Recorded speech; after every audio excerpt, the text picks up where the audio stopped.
think this is one actually really important thing for folks who are newer in community to understand. Um, you can do as much programming as you want to, based on what you think is right, but you will never be more successful unless you ask your community what they want before you actually do the programming. So I would highly recommend, like, as you're starting your community program, or even just like thinking about starting one, start with customer interviews, as many as you can possibly do, that feels like feasible for your time. That was Marcie Walker.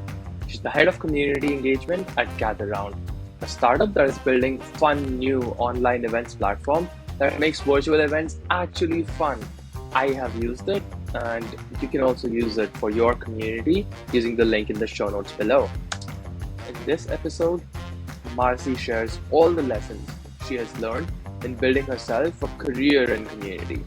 We talk about how her work has changed as she has gone from community manager at meetup.com to a senior programs manager at Fiverr to head of community engagement now at Gatheround.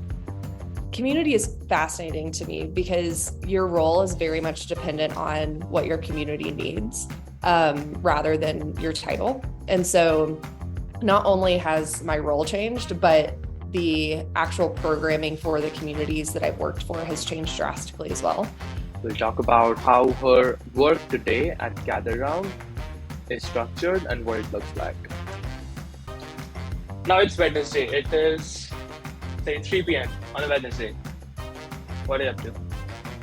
One of two things. I'm either meeting with a customer and going over their quarterly review, which is basically like going over all the ways they use Gatheround in that quarter and like strategizing what they're going to do the next quarter. Or I am building out a Gatheround conversation for one of our Gatheround resource groups. How she went from being a Gatheround fan to the head of community engagement at Gatheround. I started using Gatheround while I was working at Fiverr. I demoed Gatheround in like March of 2020. The person who's doing the demos at the time is our CEO, Lisa Khan, and just like instantly fell in love with her. She's such a fantastic person. And so honestly, this part was luck, but they started hiring about a year after I started using Gatheround. And by that point, Lisa and I were so close that we ended up like writing a job description together. And Wow, that became my job, which it honestly felt like a fairy tale when it was happening. We'll also talk about her transition from working in customer support to community. So I ended up taking a role there that was honestly like a bit of a pay decrease. It wasn't exactly what I wanted to do. It was a support team member, but I knew that it was going to expose me to like an ecosystem of community organizers that I really wanted to be closer to. Finally, she will share advice for community professionals, including why she thinks it's important not to be afraid of reaching out to people. This interview is densely packed with insights. Whether you're looking for your first community role or growing as a community manager, I am sure that you will have a lot that you can learn from Marcie. So enjoy.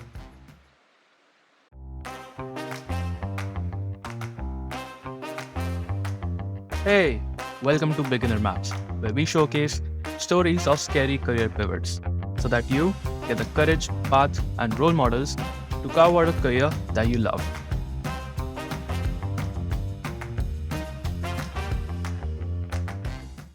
Welcome to the show, Marcie. Thank you so much for having me. I'm so excited to be here. I know I've said this to both of you before, but I think what you're doing with this podcast is so smart because the community industry is relatively new. And so I can understand why it would be really hard to understand how to like break into that industry. So thank you both for doing this.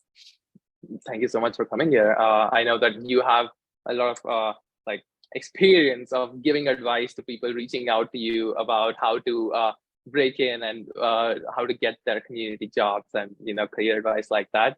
So maybe this episode will help you have a reference point to just forward anybody who reaches out to you about advice like that. Yeah, exactly. You're helping me build a scalable resource to do that. So appreciate it.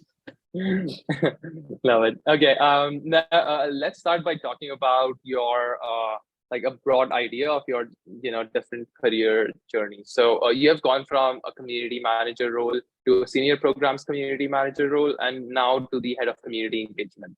How has your work changed in these roles? Yeah, totally.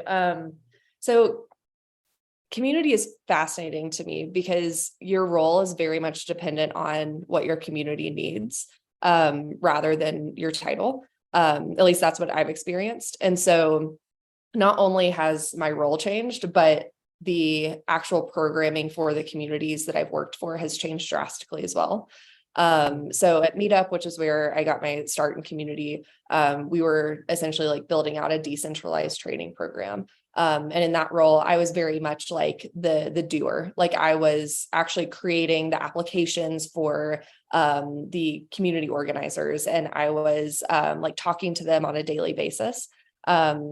And then, like the people who were higher up, like the head of community, was doing more of the strategic planning. When I moved into Fiverr, it was kind of a blend of those two. So I was planning the programs, but I was also doing a lot of the on the ground work to actually communicate with the organizers. And then at Gatheround, as head of community engagement, I'm still talking to a lot of people. I think like even no matter where you are in your community journey, you still need to be talking to the end user as much as possible. So you are like constantly building up your customer empathy. But I'm doing a lot more of the strategic planning, rather than the like actual event organizing, if that makes sense. Yeah, that makes sense a lot. So curious, which part do you enjoy more, the strategic planning part or the doing part? Oh, that's a good question. I mean, I think right now I got really lucky because Gatheround is a very small company. We're 16 people. And so even though like I do have a head of community title, I'm still doing a lot of like the community organizing as well. So I actually love the blend of those two. And like I said, because I'm still talking to the end user a lot, it actually makes the strategic planning part easier, because there's no like loss of communication between those two roles, if that makes sense.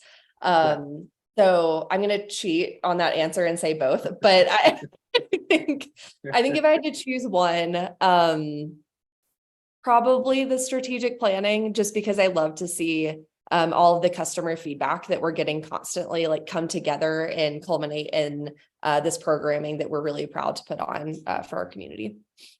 Right. And you also mentioned something interesting, that not only has your role changed, but like due to the title of the role, but the community itself was different at all of these three companies. And that has also been a major part of the work that you do. So can you speak a little bit about the community and how they gather at each of these three companies? Yeah, totally. So Meetup was a really different one because Meetup is obviously like very, very focused on in real life interactions.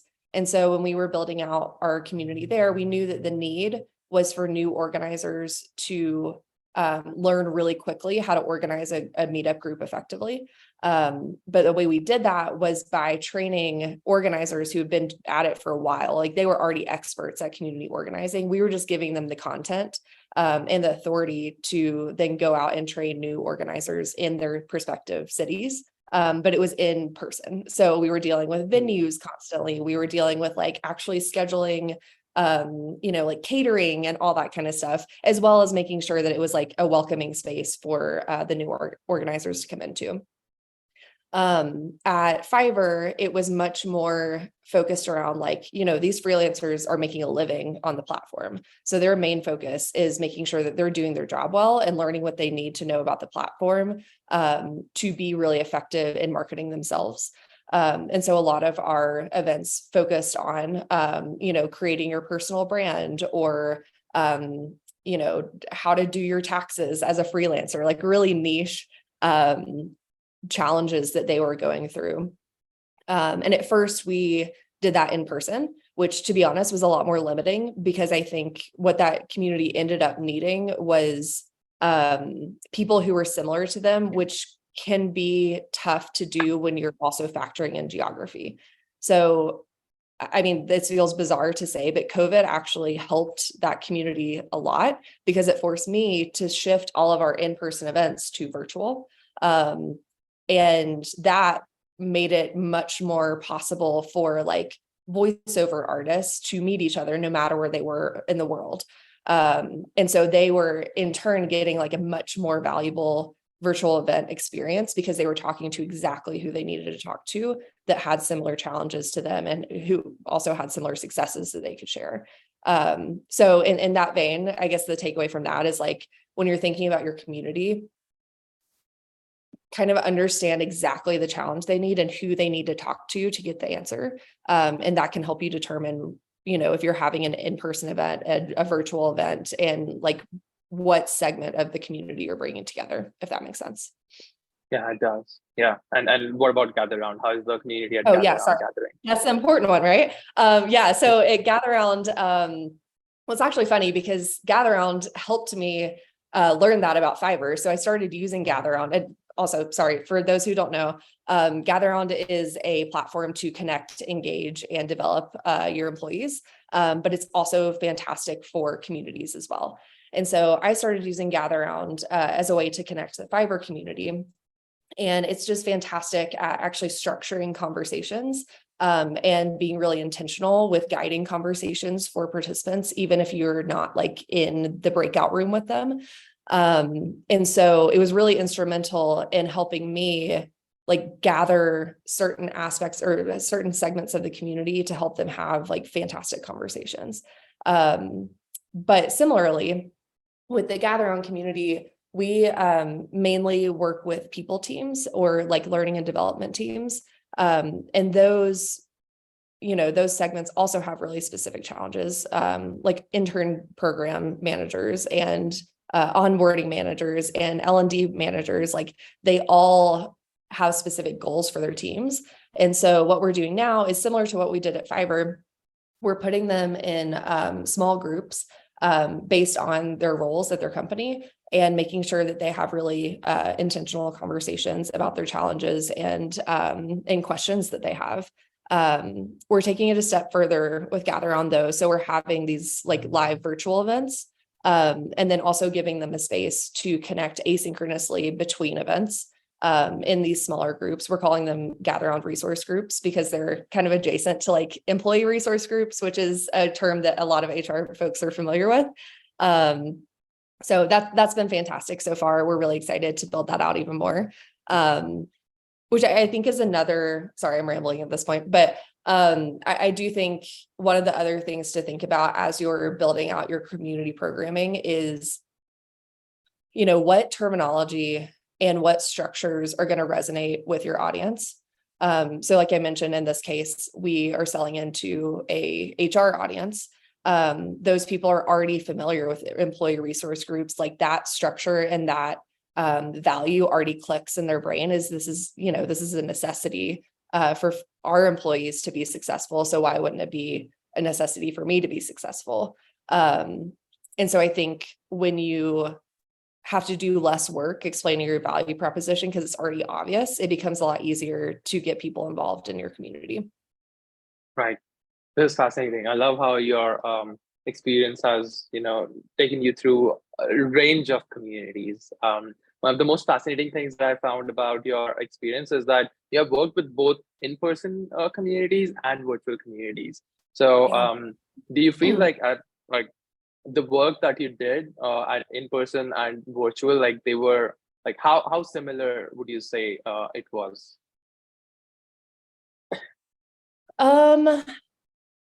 Is it like completely different, like building a community in person versus? Yeah, no, it's a great question. I mean, I think the end goal is the same, right? So you're connecting people to give them value. Like at the end of the day, that is how we view like our role as community managers. Yeah. But what about the day-to-day? Yeah, I think the way you spend your time is very different when you're doing in-person versus virtual events.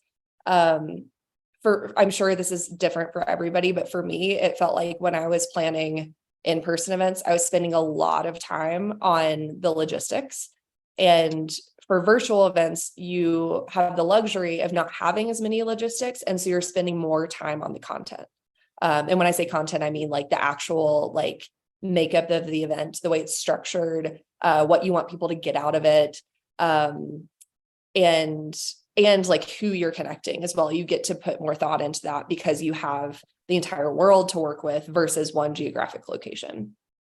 I will also mention the cost is significantly lower. So if you're a small company starting out in community, I would highly recommend starting with virtual events. I mean, you can always do a blend as well. It doesn't have to be like black and white, one or the other. But I will say like virtual events are a lot more accessible for both the company putting them on and the community who's attending. Yeah, I like how this like your summary there, how virtual events are just so much easier to put up and so much more cost effective. I feel that being like the COVID pandemic and the transition that it has brought into making virtual events more like okay in our culture, like that has been a really good boon for people across geographies, because now like the cost of connecting to a different person, a stranger, has basically reduced to zero. That opens up so many more opportunities for both the person organizing the event as well as the people who are able to attend it. Yeah, absolutely. And I don't want this to seem like I'm like knocking in-person events. I love being in person. I mean, I got my start at Meetup. Like that's all about being in person. I just think from a value standpoint, virtual has resonated with me a little bit more. However, I think it's always great to like capitalize on connections you see in real life too. Like I still have like happy hours with my customers who live in Denver, because, you know, we're humans, we need that in-person connection. If not, we're just going to like completely lose our social ability and no one wants that. So yeah, a blend is always great. Yeah, agreed. Okay, let's talk a little bit about your job at Gatheround. So you are the head of community engagement.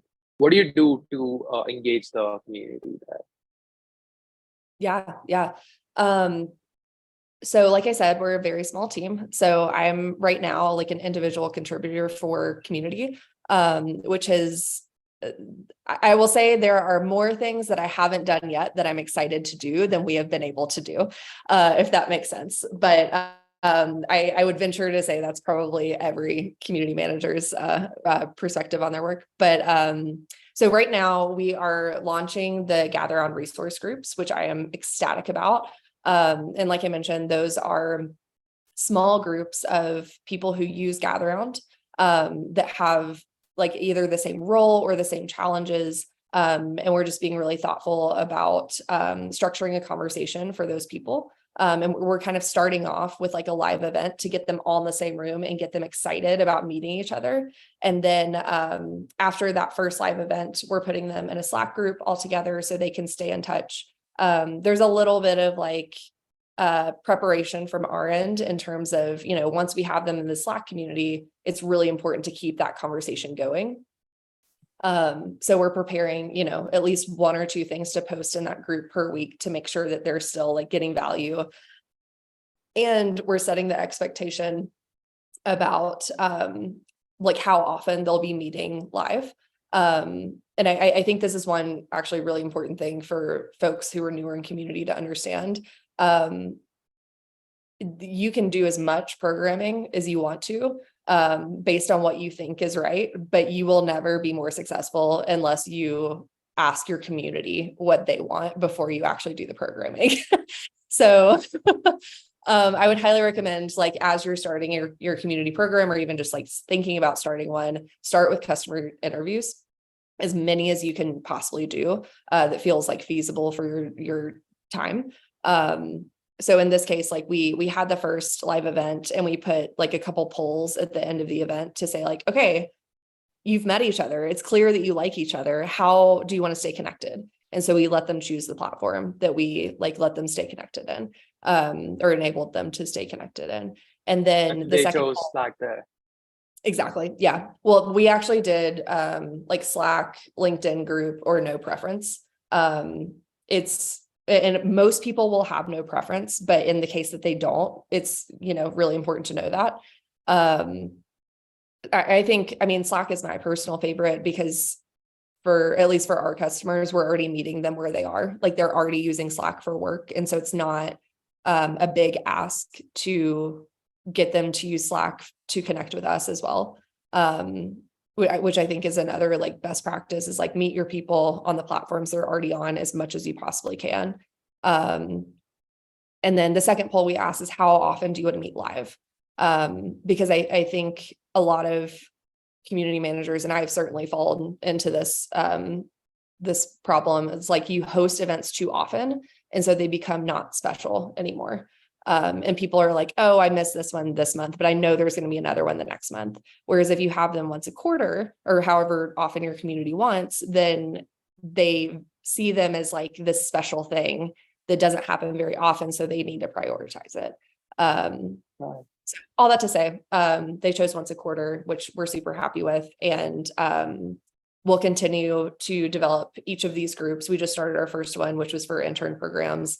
And then we'll go on to do the onboarding GRG and then L&D, DEI, like other niche pockets of the community. I like this.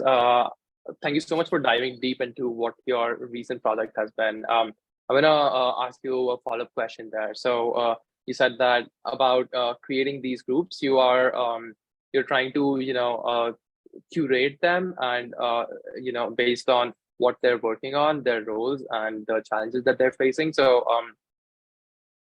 what is the work required to put that together? Like, are you just looking at every person who is in this group and manually finding who is going to fit, and then you're also like putting together like questions that they should be talking about? Is that right? Yeah, sort of. So basically we took a list of our most active community members. And like I said, I'm still talking to a lot of the community on a daily basis. And so I was, in a good position to know who was most likely to come, and also like familiar enough with our most active customers that I knew what they were doing on Gatheround and what their use cases were. So again, like it kind of goes back to just knowing your community super well, and understanding, where the commonalities are in them, enough to like create these sub communities that will get value from each other. And then from there, when we invited them to this first live virtual event, we actually asked them to, when they RSVP'd and like chose the time that they could come, to send back a question that they wanted to talk about with that group, like that community. And so not only was I saving myself a lot of time by getting the questions from them to actually make up the content of the event, but they were guaranteed to see value in coming because I knew what they were going to talk about. And for those who have used Gatheround, you can build out your own conversation. For those who haven't, essentially what I was doing is taking those questions that they sent back to me, and creating facilitation prompts in their breakout rooms. So that's what the community was discussing when they went into smaller groups together. I like this strategy. So tell me, how are you reasoning about the ROI of this event, like on the business? What will it help you do as the business? Yeah, great question. And I think it like gets into one of the hardest things about community management is attributing success on your platform or your product to community activity. I would bet that like almost any community professional would say that's one of the biggest challenges of their job. So all that to say, please pay attention to it as you're starting out, because it will impress the people above you way more than you think it will. So for us, right now, we have a lot of enterprise customers, and those are people on an annual plan for Gatheround. And essentially what we're trying to do is just make sure that they renew. So our main goal with community activity is retention for annual plans. I can like get into nitty gritty, but like that is definitely like the driving factor. And We also have realized that word of mouth marketing works significantly better for us than anything else so far. So we're also going to be putting a lot of effort into making sure that the people who are really active in our community also know how to promote Gatheround in a way that is also valuable for them. So that will probably look like a referral program in the future. We haven't gotten that far, to be honest, but that's going to be a big factor for us, is understanding, I guess the hypothesis there is, if you're involved in our community, that means that you are bought in enough to Gatheround to also refer it to people in your network that you think would also benefit from Gatheround. Right. That sounds like a great strategy, because like people who are already, you're selecting the most engaged members into the Gatheround community. So chances are that they will want to promote. They love using Gatheround, and just helping them, equipping them with the words and the like how to promote Gatheround to other people, and incentivizing them for that. It can just, like, that's a really solid value that the community can provide right off the bat to the business. Absolutely. And I think a lot of people, or I don't know if this is true, but for us, it just makes so much more sense to, do marketing on this flywheel versus a funnel. Sorry, I'm getting into like sales language, but Tell me about this. What do you mean by marketing as a flywheel instead of a funnel? I will be totally honest. I just learned about it pretty recently, so I'm not going to do an amazing job of explaining it. But essentially, a funnel in sales is when you have a ton of like lead generation tools, whether that's like like pop-up ads on LinkedIn or Google or wherever, or like cold emails. Like there's a bunch of different ways you can do it. But every one that those channels touch is at the top of your funnel. So they like at least know about your product. And then as the funnel goes down, those people who are like at the bottom of the funnel are a lot more interested and have like gone through different channels in your marketing to actually get to the place where they're about to buy your product. With a flywheel, so it's very like top down, basically. With a flywheel, you're actually using your existing customers to bring other people into the flywheel and get them excited, rather than have like a bunch of people at the top of the funnel. You'll probably have fewer, but they're much easier to convert because they trust the person who has referred your product to them. And so you're cutting out a lot of unqualified leads, and you're also probably spending less on your marketing channels because you're using the customers that you already have to be advocates for you. Right. This is very insightful. Thank you so much for telling us about your work. Yeah, at Gatheround. No, one other thing about our like current community programming, our intention is to bring everyone in the Gatheround customer base into the community. But I do think for a lot of programs, it makes sense to start with like a niche part of your like most active community members, because they're the people who are going to be the most engaged and get the community started on a really great foot. But then they also kind of like to the point of, the flywheel versus the funnel, they're going to start to bring people in who they really trust. And it starts to grow a little bit more organically versus you just putting a bunch of programming out there and seeing, the people who are most impacted by it. It takes the guesswork out of your programming a little bit. That makes a lot of sense. Yeah. Okay. Now let's take a little segue here, and I'm gonna pass the mic on to Piyush for a little rapid fire type of game that he has prepared. Okay. Thanks, Desh. Marcie, the game we're going to play is called Routine Roulette. What we're going to do is I'm going to call out some times of the week, and you tell me what you might be doing around that time. So basically through this game, we want to give the listeners a feel of what a week is like in your shoes. So does that sound good? Yeah, wait 1 second. Sorry, my dog is coughing in the background, but yes, that sounds great. Okay, yes. Okay, so let us begin with the first day of the week. It's Monday. It's 9:30 on a Monday. What are you up to? I am looking at all of the Asana boards that our team uses, and I'm prioritizing for the week. Oh, so is that a team Oh, activity? sorry. Yes. Asana is our project management tool. So like all of our projects live there, and then the tasks that we need to do to complete those projects. And so a lot of them have like inboxes, and those are like our backlogged task. And I'll go through those and see like, okay, what makes sense to complete this week. And then later that morning, probably around 10 a.m., I'll have like a strategy session with other people on the Gatheround team to make sure that those are the right things to tackle. Okay. And now it's Wednesday. It is, say, 3 p.m. on a Wednesday. What are you up to? Ooh,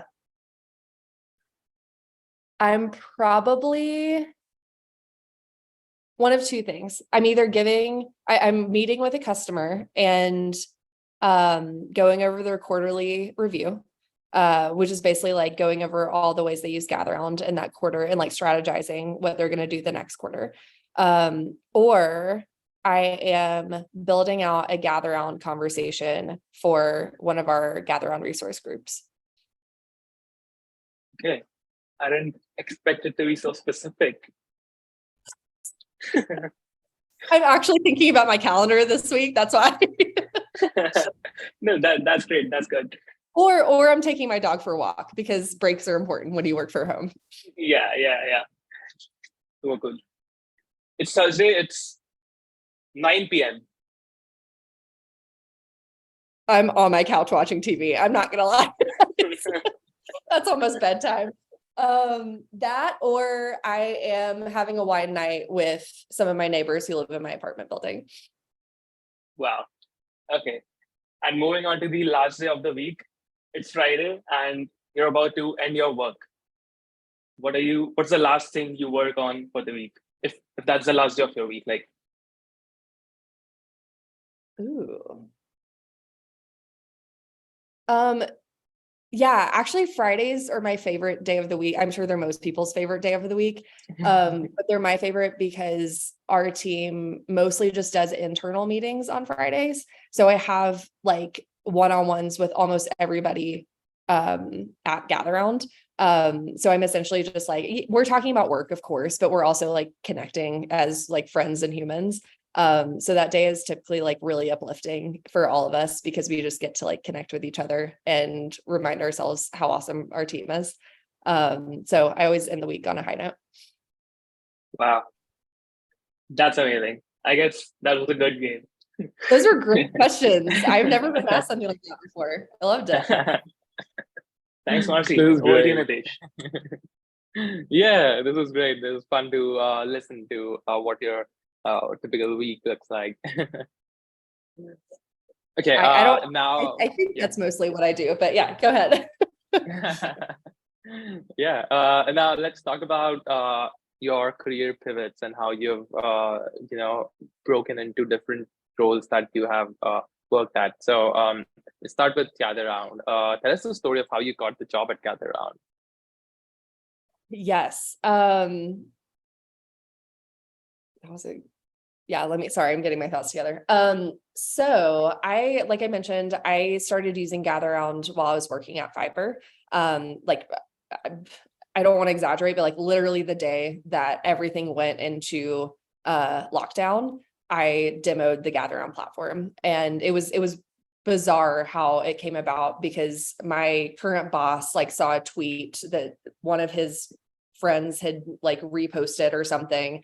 And it was this like tiny startup called Gatheround. And at the time, like everyone in the community industry was like scrambling to figure out how they were going to, flip their programs on their head to be completely virtual. We definitely use like Zoom webinar and some like more classic tools for that. But I demoed Gatheround in like March of 2020. The person who's doing the demos at the time is our CEO, Lisa Khan, and just like instantly fell in love with her. She's such a fantastic person. And started using it almost immediately for our community. And I developed like a really close relationship with multiple people on their team, mostly because I was just willing to give product feedback, which I definitely recommend for anybody looking to like work for a tool that they're super passionate about. Just like say yes when they ask for stuff from the community, because it gives you more face time with their team and it helps you build relationships. But at that time, I was not like, egging to work for them or anything. But as I got closer to the product and I started to really enjoy like planning events on Gatheround for the fiber community, it kind of like started clicking for me that maybe this is like a good next step. And so honestly, this part was luck, but they started hiring about a year after I started using Gatheround, and it was a really like natural conversation to be like, hey, do you have any roles that might, fit my skill set? And by that point, Lisa and I were so close that we ended up like writing a job description together, and Wow. that became my job, which it honestly felt like a fairy tale when it was happening. I feel it was a great mix of like luck in the timing, but also building that connection and, giving my time for product feedback and all that like really paid off in that case. Right. This must have felt so good. Like you're writing your job description. It really did. And it was funny because I mean, startups are so volatile, as anyone knows who's worked for one. And so I can honestly say that I've done everything on that job description and probably parts of 17 other job descriptions. So I do think like when you are, especially for community managers, because you really never know what your community is going to ask you for or throw at you. Don't expect to do your job description every day. Like it's going to be different. And I think like one of the best skills that you can have as a community professional is adaptability, because your community is going to like ask you questions that you don't know how to answer and give you feedback that you're not sure how to translate to other parts of the company. And you just got to be ready for it. Right. This is very interesting because you said that you were doing like so many other things that were not a part of your job description, and I know that this is not your first rodeo at such an early stage startup. So you must be very familiar with doing things outside of your job description. Does it ever get like, I don't know, frustrating to have like so many things on your plate? First of all, that's one of my favorite phrases, not your first rodeo. I think it's so funny. Not really. I mean, I don't want to sugarcoat it. Like sometimes there's definitely the feeling of like, oh, I just want to like build out this community program. I wish that was my only focus. However, I do think that doing a lot of different pieces of work, or a lot of different, having a lot of different focuses in your role, allows you to understand more deeply different parts of the business that you typically wouldn't get like visibility into. And I think that actually like significantly helps your ability to build for your community. For instance, like I'm talking to the product team constantly, and that's not something that I've had the opportunity to do at other jobs or other companies because they were a bit bigger. And so because I understand the product team's perspective and brain so well, I'm able to translate the community's feedback to them a lot more effectively. And so even though like, yes, some of the things I do are not in a typical like head of community engagement job description, it's actually helping me be better at my job. So it's hard to be too frustrated with it. I like this. So you're like glad that you're able to step out of your job description and have your hand in multiple experiences. Yeah, I do think so. And I think especially like as you are thinking about, and I'm so happy at Gatheround, but like the next thing, whatever that is in the future, I will be able to like lean on that experience with like translating product feedback and also being part of enterprise customer conversations, and also like helping build out our sales funnel, to hopefully like leverage that into a promotion in my next job, because I understand like more than just the community side of things. So I would definitely say, like, even if you are solely focused on community, like still take opportunities that come to you, to understand different teams and different parts of the business too. Right. I really agree and resonate with this, because I feel that is one of the best parts of working at such an early stage startup, that since you're able to gather so much of experience, you're able to just like accelerate your career far beyond what you would at a typical like big company. Yeah, helps. I mean, especially if you're young in your career, it helps you grow up faster too. People are throwing things at you that you have no idea how to handle, and you figure it out, and that makes you better. So yeah, I really enjoyed it. Right. And okay, so you have you were using meetup.com, and then you started working there. Then you were using Gatheround, and you started working there. So Yeah. you talk to me about finding jobs at companies whose product you love using. Like, how can people do that, and why should they think of doing that?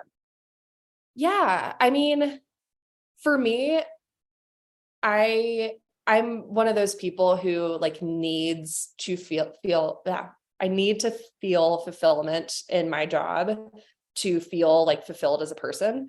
I don't think that is true for everyone. But I think it is becoming more true the more we work, and especially with work from home, it feels like your job is part of your life. And so anyways, so I think that if you're already using a platform or a product and you love it, that probably means that you would be an excellent advocate for that platform or product. And so that will come a lot more natural to you if you're already genuinely excited about it. And so for me, I, like you said, I was using Meetup at the time that I started working for them. And it was kind of a thought process of like, I was really happy with the people that I was working with in my current job, but not necessarily like what we were working towards. But at the time I was doing a lot of networking because I was in like a sales and customer success role, and I was using Meetup for that. And so when I started thinking about what I liked most about my current role, it was actually connecting with people and like building a community in Atlanta that I could lean on for professional help, and or help growing my professional skills. And so when I was thinking about like what I wanted to do next, I was like, oh, I just want to like connect with people. I just want to like help people find their like passions and their like communities. But that doesn't really sound like a job, right? But it was. And I kind of was like thinking of that and looking at Meetup at the same time. And it just kind of clicked, like they probably have jobs, like someone has to keep this site going. And so I ended up taking a role there that was honestly like a bit of a pay decrease. And it wasn't exactly what I wanted to do. It was a support team member. So I was essentially just like answering questions that organizers like wrote in with on the platform, whether it was like tech issues or just advice or whatever. Again, not my dream job, but I knew that it was going to expose me to like an ecosystem of community organizers that I really wanted to be closer to. So I ended up taking that job, moving to New York, and I worked in that role for about 9 months before they built out their community team. And because I'd already worked there for 9 months and knew the platform so well, it was a really easy transition to make a case for myself to be on that community team. Yeah, which I think, again, part of that was like timing and a little bit of luck, but I also think that I put myself in a position to be ready for that by doing something that I wasn't so crazy about for almost a year. But I think part of, getting to where you want to be is just putting yourself in the right place and developing the skills that you want to have to like use in a job that you love, even if you're not already in that job that you love. Love, this is such good advice. Tell me, can you double click on why customer support was not the right career for you, because this is like for people outside the community industry, like it can often feel like, hey, community is like you're supporting customers and it's the same thing. But tell me, like, how is this role of building communities different from the role of customer support? Yeah. I will say customer support is an amazing like stepping stone for community folks. Because it teaches you how to write excellent emails, which, believe it or not, is like more often than not what I'm doing a lot of the day. And it also teaches you how to be patient. It teaches you how to talk with people from all different aspects of your community. There's so many great like skill sets in there. For me, it wasn't the right thing because I love to talk, if you haven't noticed. And that was mostly a like email support role. So I really wanted to be like out, like actually having conversations with people and understanding like why they wanted to build their communities. I'm like a big why person. And that's not like, our goal was to answer their questions and like close those conversations. I prefer like more of a relationship building role. And so that's more of what I did in my next role, which was like really understanding the needs of the communities or the community members and building for them. Right. That's right. All right. Let's segue into another game that Piyush has prepared for us. Okay. Okay. For this game, I'm going to ask you for some advice. I'll be a 20-year-old, fresh out of college, just graduated, and I'm going to present some scenarios where I'm stuck, and I want you to tell me what I should do in that situation. Okay. Yeah. Okay. So, as a graduate with no experience, what would be better for me? A first job that is fully remote, or an in-person role? Ooh. Oh, that's a good question.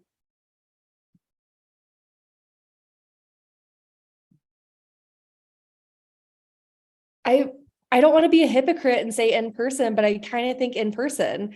I'm fully remote and our entire team is, but I think when you're in person, there is a much higher likelihood that you're exposed to other teams and other people. I will caveat by saying, I think that that's mostly the fault of companies for not doing a great job of like introducing their new hires to people in the broader company. But yeah, I think it's easier to get out there when you're like in front of someone's face rather than like asking them for a 30-minute Zoom call. Okay. That clears some things up. And However, Yeah. I don't think it's impossible to like get plugged in a virtual atmosphere. I think it takes a lot more effort and extroversion though. So depending on the type of person you are, it could be totally fine to take a virtual role, but I think it's probably like easier to take an in-person role. Got it. What do I focus more on? Applying for 10 jobs, or focusing on that one job that I really want? Focusing on the one job, 100%. I think if you know what to do to get it, and you're like crafty about it, you have a better chance than you think you do. Okay. What do you mean by crafty? Yeah, I was that would require some follow-up. So I think that a lot of people will just like throw their resume at 15 jobs. And I like, to be fair, that is how a lot of websites and like LinkedIn and all of those, that's how they're set up. That's what you're supposed to do. However, I think if you're taking time to reach out to 2 or 3 people that would be on your future team, even if you don't have like connections to that company, you're going to most likely connect with at least one of those people. Because if they're hiring for their own team, or if they know that their team is hiring, they want someone cool to join their team, like they're part of the vetting experience. So, and they might have a referral bonus that they can give you too. So, if you then become a referral instead of just a normal applicant, you're already at the top of the pile and they are in your corner because they want the referral bonus too.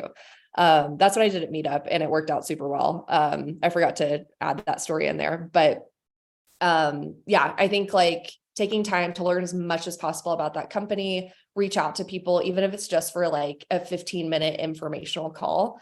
That's going to give you like insider info about the company to then put in your application and make you a much stronger candidate. Okay.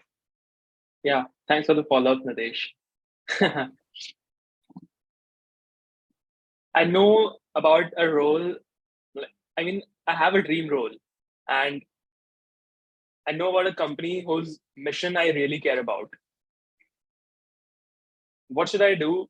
Like, should I go for a dream role at a company that I don't care about? Or I should go for a role at a company whose mission I really care about, but the role is not my dream role?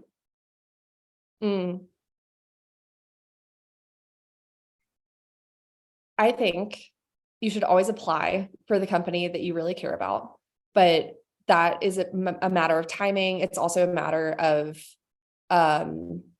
current fit, I think. And also like a lot of times companies you super care about might be like a nonprofit or a startup, and they like, circumstance wise, maybe you need like a bigger salary at that time in your career. So I'm never going to say like definitively one or the other. It really depends on your circumstances. However, I do think that no matter what, you should start actually using that platform in earnest and be a part of their community. Even if you're not ready to apply for a role there, like you still have like that connection. So when you do see the perfect role come up, you're ready. Like you know everything about them already. You've made connections there, their community team. So it becomes a lot more likely that the timing works out for you in that case. Well, that's awesome advice, Marcie. Back to you, Nadesh. Well, I feel like this interview is so densely packed with advice. Thank you so much for giving us I hope such good it's not advice. too much. No, it's great. It's like, it's amazing. Okay, now talking about advice, like let's jump into the final section where I will ask you for tips, resources, and advice. So one of the things that I've understood that you're really big on is networking. So what does your networking process look like? My networking process, that's a great question. At first, when I was younger, when I was like just starting out in my career, it was a lot of not letting go of people that I met, not in a scary way. That sounds like that sounds stalkery, but really just like when I met a person who had a career that I wanted to emulate, I remained close to them and I made sure that I was providing value to them. I think a lot of like, this is classic advice, but I think a lot of younger people think that they can't like offer their mentor anything.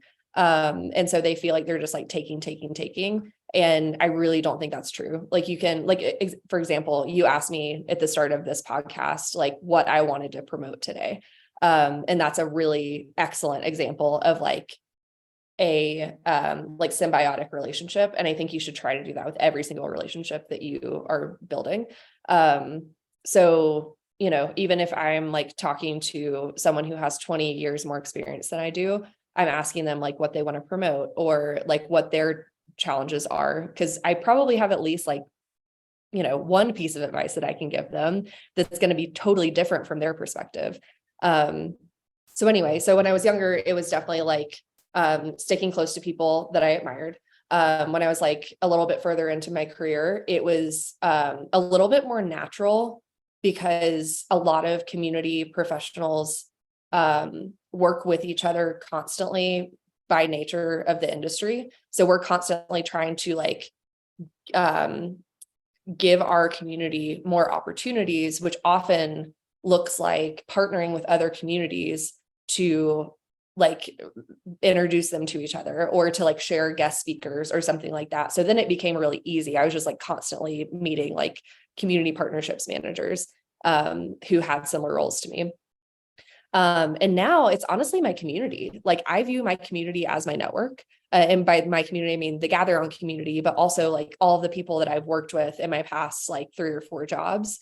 I'm a big believer in like never burn a bridge. I don't care how bad your career situation is right now, like leave on a good note. Because you never know when your old coworkers are going to show up in a job interview that you really, really want, or, maybe they start a really cool podcast and they want to interview you. Like there's so many different opportunities that people can give you. And you want them to smile when they see your name on an email or on LinkedIn or something like that. That's kind of my goal now, is just to make sure that I'm, like always providing value to my connections and, making sure that they know that I'm a resource for them and vice versa. Right. This is fascinating, especially the part where you said that a lot of young people feel that they have nothing to give to their mentors. I have definitely felt that way, and yeah, what you said, that made sense. Like, can you speak about some of the ways that you did it, like actually did it when you were younger, or even you're doing it now? Yeah. Let me think of some of the people that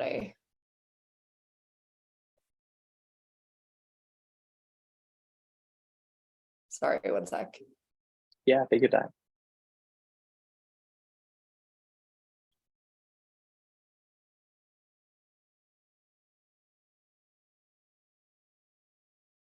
Yeah. Okay. So I think one person that stands out to me is a woman named Laura Sosha. And I will be honest, I haven't talked to her in like 15 years. If she ever listens to this, hi, Laura. You were a wonderful mentor in my life. But she really took me under her wing because at a certain point in my early career, I thought I wanted to go into L&D, like learning and development. And she kind of just like told me everything she knew about breaking into that industry. And we would meet for coffee, we would meet for lunch. Like it wasn't anything like we were working together. But I think she appreciated those meetings as much as I did, because she was like, one, she was reflecting back to me everything she'd learned, which I think is a really important part of mentoring that not a lot of people talk about. Like you as the mentor are getting to like relearn everything that you learned because you're talking about it again. Like you might be like resurfacing things in your brain that you haven't thought of in like 15 years. And you're like, oh, I haven't thought about that in a while. Like I need to take my own advice. So I could tell like she got a lot of energy from those conversations. But she was also learning from me what young people wanted from careers. So I was telling her everything I wanted in like a team culture, everything I wanted in like early career development. And that was helping her like build her team culture in a way that was attractive to younger talent. So I think that was like one relationship that I really appreciated. Another is with a meetup organizer named Jean Lavalley. I will definitely send this podcast link to her. She built out a women's networking association, she built out a women's networking association in Chicago called WESOS, that is now like 19 chapters or something amazing. And she definitely started out in a mentor role for me. I was actually her community manager at Meetup. So in that way, like that relationship was very symbiotic, because I was giving her like this title of city organizer for Chicago, which like obviously put her in a position of like authority in the Chicago area and like framed her as this like fantastic community builder that she was. But she was also teaching me a ton. She was actually the first person to ever train me how to use Zoom, which looking back, I think is hilarious. That was in like, I don't know, 2018 maybe. which is not that long ago, but It would be so funny yeah, if she jumps into Gatheround and you're training her to use Gatheround. I trained her how to Oh, use you have? Gather. Oh, you Yeah. did. And so now it's just this funny thing where we like kind of riff off each other on how to build community because we've both been a part of so many. So I think that the other piece of that advice is like, even if your mentor is just mentoring you right now, eventually you're going to have a ton of skills to give back to them too, if that relationship persists past a couple years. So I think, you know, it's there's always a give and a take. You just have to find it. I like this advice because a lot of times, like people focus on reaching out to new people and like expanding their network, and less on nurturing the existing relationships. And it Mhm. seems like you're focused on nurturing the existing relationships as well. Yeah, absolutely. Yeah, I think it's so important. I mean, it's kind of like making a new friend versus an old friend. Like the new friend is going to be fantastic, but there's a history with that old friend of like 10 years where you can look back on experiences together and share what you learned. And there's just nothing like developing that like previous relationship and taking it to places that it hasn't been before. I think that's really special. And it also just like it yeah, I don't know where I'm going with that one, but yeah, Yeah. that's it. The final question on the topic of networking. So in order to nurture your existing relationships, do you have a process for like reaching back out to like old contacts, like on a, I don't know, quarterly, yearly basis, and just saying hi?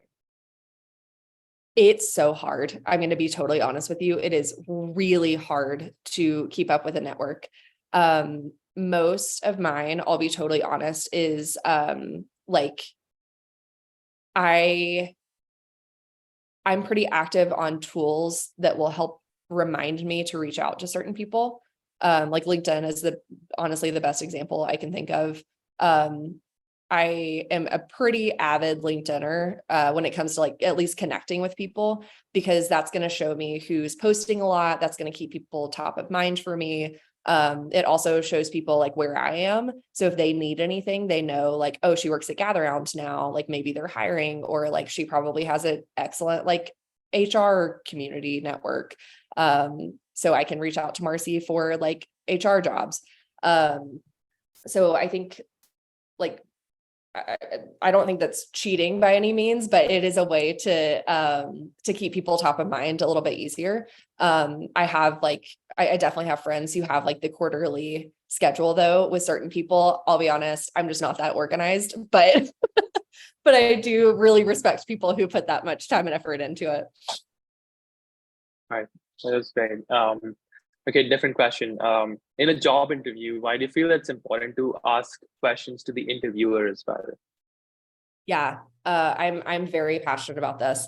So when you're interviewing, no matter if it is a job that you are dying to get or one that is basically just like interview practice for you, one, come way too prepared. Because again, like it's one of those burning bridges things. Like if you see this interviewer at a different company and for a different role, like 10 years down the line, you want them to remember you and think that you're the best thing ever. But if, you know, regardless if it's a job that you really, really want, you want the interviewer to feel like you're vetting them as much as they're vetting you. Not in a way where you're like, oh, you need, like, I deserve this job, but you're being curious, you know? You want them to know that you are like dying to know the ins and outs of their company and like what this role is all about. So I highly recommend like having at least 2 or 3 questions that you feel super strongly about. If you have them going into the interview, that's great. If they like come up during the interview, you can always like pivot, but I definitely recommend like having a couple of questions on hand that you feel really excited to ask. That will, again, let them know that you are curious, you're like hungry to learn more about their company culture and actual role. And I usually recommend, especially for community professionals, to ask at least one question about how the community team is cross-functional. I think depending on the answer of the person who's interviewing you, it can tell you a lot about how community is valued in that company. Community teams that are siloed have a really hard time because like product isn't listening to them, or they're not getting budget, or marketing isn't taking them into account. But community teams that have really strong cross-functional relationships are typically viewed in like a higher light, and they have a lot more resources and assistance from other parts of the company to be successful. Great practical advice. Okay, next question. What resources have you used to level up your community building game? Yeah, I love this question because I think it's so important to like have already built networks to lean on, especially if you're just starting out. So 2 of the Slack groups that are my favorite are Community Club, and that's run by ComSor. And then ComX has one, and I'm blanking on the name. It might just be called ComX Slack. But both of those are like filled with literally thousands of community managers who are asking each other questions, like gathering resources. There's a ton of jobs that are posted on there. So if you are looking for jobs, that's a great job board. 2 of my favorite newsletters that I love are Noelle Flowers newsletter. Look her up on LinkedIn and like ask her for the link. She's awesome. She's a community consultant. So she just like goes into companies and helps them start their community strategy. But her newsletter is like full of really practical like templates and community frameworks and all that good stuff. And then Sarah Griesdorf works for Squarespace on their community, and she has recently started a newsletter that I'm absolutely in love with. It's like really quirky and fun, but also super practical, and shares like, especially for like younger community professionals, it's a perfect one to start with. And she's also just like an amazing person, and she is doing a fantastic job with the Squarespace community. Wow, shout out to Noelle and Sarah. We'll link to both of their newsletters in the show notes. Okay, final question of the interview, Marcie. If there's one action that you would recommend the listeners to take after listening to this episode, what would it be? That's such a hard question. Okay, let's like make it less hard. If there's one action that the listener could take like tomorrow, so it doesn't have to be like a huge like big thing, but a small thing. Yeah, I'll say 2. So if you're looking for your first community job right now, and you're like having trouble getting experience, just go volunteer somewhere. That's one of the things that I think is invaluable. And one of the reasons I felt so confident going into my first community role is because I had been organizing events for years, just not as a job. It was always for philanthropy or, my college, whatever. But I think just like starting to build those skills, whether it's part of your job description or not, is going to make you better in interviews when you're going for your first community role. No matter who you are, I think just make a list of, 3 to 5 people that you haven't talked to in like over a year that you really admire and you want to stay in touch with, and shoot them a LinkedIn message or an email tomorrow. I have always found that people are more gracious than I think they're going to be. And they really want to hear from you. And so, to your point, Yash, like I don't have a great system of keeping up with my network, but I wish I did. And I do think that keeping up with people that you admire is one of the most important things you can do for yourself, to keep learning and like keep growing. So yeah, those are my 2. This is great, Marcie. I think this episode was so full of actionable insights. Like it might be the best episode that I've done on this podcast. So thank you I'm blushing. So much. Stop. Really, like this was really action-packed and like so full of advice. So thank you so much for joining us and giving us your full self here. Thank you. No, it was so fun. I really appreciate both of you for starting this.